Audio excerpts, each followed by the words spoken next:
Hello everyone, কেমন আছো সবাই? আশা করি ভালো তো আছোই, আমিও খুব ভালো আছি। যদিও তোমাদেরকে আজকে দেখাবো পুরো ভিডিওটাতে অনেক সুন্দর সুন্দর দৃশ্য। তার জন্য কি করতে হবে, তোমাদেরকে একদমই ভিডিওটা স্কিপ না করে পুরো ভিডিওটা লাস্ট অবধি দেখতে হবে। কারণ এত সুন্দর সুন্দর জিনিস না হলে তোমরা কিন্তু মিস করে যাবে, বিশ্বাস করো। তো চলো, সকাল সকাল আমি কোথায় গেছি সেটা আগে বলি। আমি গেছিলাম মাইথনে। তো দেখো, আমি ব্রাশ ট্রাশ করে আগে চাটা খেয়ে নিচ্ছি। আর আমাদের ওখান থেকে বাস ছাড়ছিল সকালবেলা, আমরা গেছিলাম পিকনিক স্পটে মাইথনে। তো ভাবলাম সেরকম তো কোথাও যাওয়া হয়নি, চলো মাইথন থেকে ঘুরে আসি। হঠাৎ করে বিশ্বাস করো প্ল্যানিংটা করলাম আমরা সবাই মিলে। তো এখানে আমরা আহ, আমি, আমার হাজব্যান্ড, আর আমার কাকা শ্বশুর, কাকি মানে শাশুড়ি, আর হচ্ছে আমার ননদিনী, এই যে আমার ননদিনী এটা। তো সকাল সকাল 7টা নাগাদ পৌঁছে গেছি। আগের দিন রাত 11:30টার সময় আমাদের বাস ছেড়েছিল, আমরা পৌঁছাতে পৌঁছাতে সকাল 7টা বেজে গেছিলো। আর সকালবেলা বিশ্বাস করো এত কুয়াশার এত হাওয়া দিচ্ছিল, মানে তোমাদেরকে কি বলবো। কিন্তু বিশ্বাস করো এই মুহূর্তটা না খুব ভালো লাগছিল দেখতে, ভীষণই সুন্দর লাগছিল। এই যে জলগুলো এত সুন্দর ঢেউ দিচ্ছিল না, দারুণ দেখতে লাগছিল। আর দেখো ওই বোটটা দেখতে পাচ্ছ তো, ওই বোটিং নৌকাগুলোই আমরা কিন্তু এবার চলে যাব দ্বীপে। তখন প্রায় 10:30 11টা নাগাদ বাজে। তো চলো, আমরা একদম পুরো ড্রেস আপ করে রেডি হয়ে নিয়েছি। তারপরে আমরা বেরিয়ে পড়েছি দ্বীপের উদ্দেশ্যে। তো দেখো, এবার আমরা ওই বোর্ডিংয়ে চেপে পড়েছি।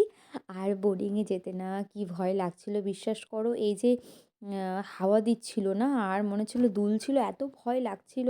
আসলে কোনো দিন আমার এরকমভাবে না জলের মধ্যে যাওয়া, মানে নৌকা এপার থেকে ওপার পার হয়েছে সেটা আলাদা, কিন্তু এইভাবে না কখনো যাওয়াটা আমার সাথে হয়নি। তো আমারই খুব ভয় লাগছিল, মানে এতটা যাব তবুও মানে একটা অন্যরকম ফিল হচ্ছিল, একটা আনন্দ পাচ্ছিলাম মনে। চলো, এত সুন্দর একটা জায়গায় এসেছি আমরা হঠাৎ করে প্ল্যানিং করেই। তো দেখো, তোমাদের ভালো লাগবে, তোমরা কারা কারা গেছো আগে সে আমাকে কমেন্ট সেকশনে কিন্তু জানিও যে তোমরা কারা কারা এই জায়গাটা দেখেছো। বিশেষ করে মাইথনে এর আগে আমি এসেছিলাম, বাট এইখানে না কখনো আসা হয়নি। আমি ওই ডিয়ার পার্ক যেগুলো ওইগুলো দেখেছি, তারপরে ড্যামের যেই ব্রিজ থেকে ওটা আমি দেখেছি, বাট এটা আমি কখনো আসিনি, এবারই এলাম। তো আমি ওই অপোজিট সাইডে এসেছিলাম, এই সাইডটায় আমি আসিনি। তো দেখো, আমরা দ্বীপটায় পৌঁছে গেলাম, আর দ্বীপটার চারিদিকে এতটা ভিউটা এত সুন্দর, তোমাদের কি বলবো।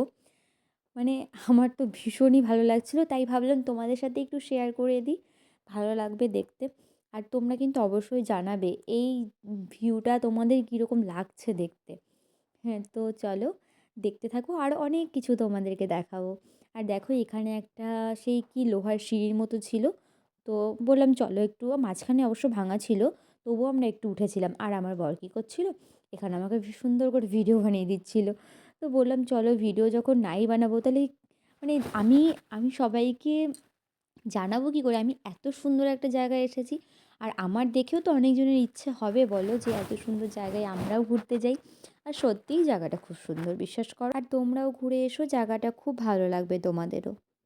পেয়ারা পেয়ারা 10 টাকা 10 টাকা 10 টাকা মাখিয়ে দিলে 50 টাকা 40 টাকা। খাবেন খাবেন খাবেন। আর চলো, আমি একটু মজা করে নিলাম পেয়ারা নিয়ে। আর দেখো, এখানে আমরা ঘুরে এসে খাওয়া দাওয়া করে, আর বিশ্বাস করে পারছিলাম না ভিডিওটা করতে। তো খুব খিদে পেয়ে গেছিলো, খাওয়া দাওয়া করে একটু আমরা রেস্ট নিচ্ছিলাম এখানে। এরপরই আমরা যাব হচ্ছে ডিয়ার পার্কের ওদিকে। তো ওই ড্যাম্পের ওখানে থেকে ঘুরে এসে, ওখানে তো আর গাড়ি দাঁড় করায়নি, তো ওখানে কি সেরকম কিছু তোমাদেরকে দেখাতে পারিনি। তো দেখো, এই পার্কটায় চলে এলাম, পার্কটাও অনেক কিছু দেখার আছে, অনেক ভালো লাগছিলো ফুলগুলো। এখন তো শীতের সিজন, তো এখন এই ফুলগুলো বেশ ভালো লাগবে দেখতে, কারণ পুরো পার্কটা না ফুলে ফুলে ভরা পুরো। দেখতে আমার খুবই ভালো লাগছিলো। আর তোমরা কারা কারা এখানে গেছো অবশ্যই কিন্তু কমেন্ট করে জানাবে। আমার কিন্তু জায়গাটা বেসিক্যালি খুবই ভালো লেগেছে।